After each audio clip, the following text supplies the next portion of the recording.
Chapter 35. Mere learning is not enough.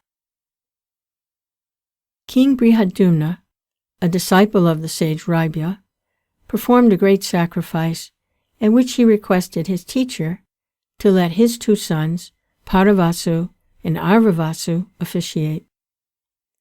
With the permission of their father, both of them went joyfully to the capital of the king. While arrangements were being made for the sacrifice, Paravasu desired one day to go and see his wife, and, walking alone all night, he reached his hermitage before dawn.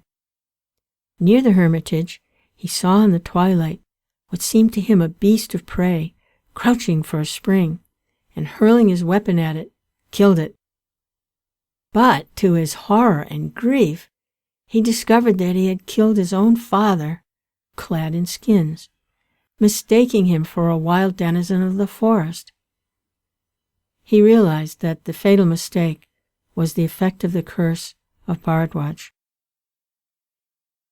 When he had hastily performed the funeral rites of his father, he went to Arvavasu and told him the doleful tale. He said,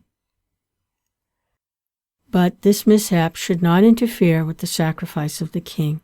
Please do the rites on my behalf in expiation of the sin I have unwittingly committed.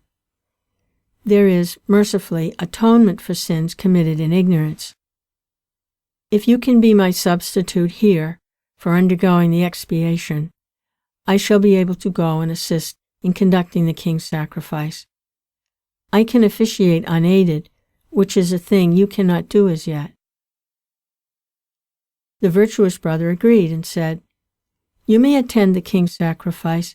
I shall do penance to free you from the terrible taint of having killed a father and a Brahmin."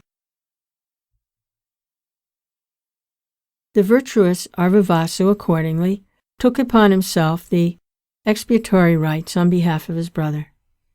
That done, he came to the court of the king to join his brother and assist in the sacrifice. The sin of Paravasu was not washed off, since expiation cannot be by proxy. It tainted his mind with wicked designs. Becoming jealous of the radiance on his brother's face, Paravasu decided to dishonor him by casting on him an injustice as a person, and accordingly, when Arvavasu entered the hall, Paravasu loudly exclaimed so that the king might hear, "This man has committed the sin of killing a Brahmin, and how can he enter this holy sacrificial place?" Arvavasu indignantly denied the accusation, but none heeded him, and he was ignominiously expelled from that hall of sacrifice by the orders of the king. Arvavasu repeatedly protested his innocence. "It is my brother who has committed the sin, and even then it was through a mistake. I have saved him by performing expiatory rites." This made matters worse for him, for nobody believed that the expiation he had undergone was not for his own crime, and everyone thought that he was adding false accusations against a blameless brother to his other sins.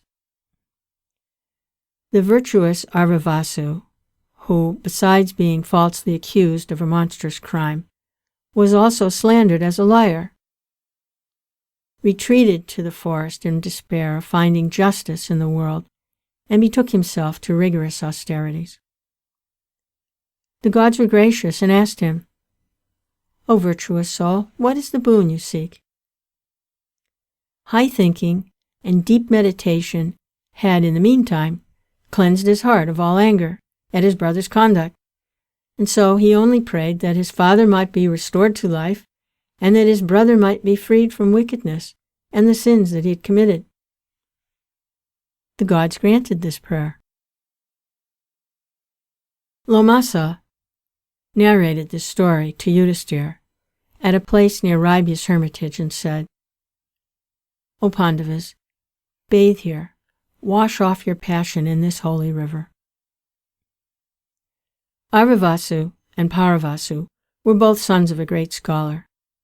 Both of them learnt at his feet and became eminent scholars themselves. But learning is one thing, and virtue is quite another.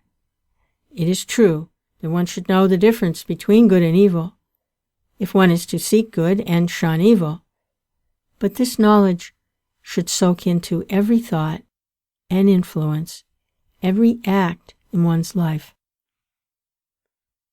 Then, indeed, knowledge becomes virtue.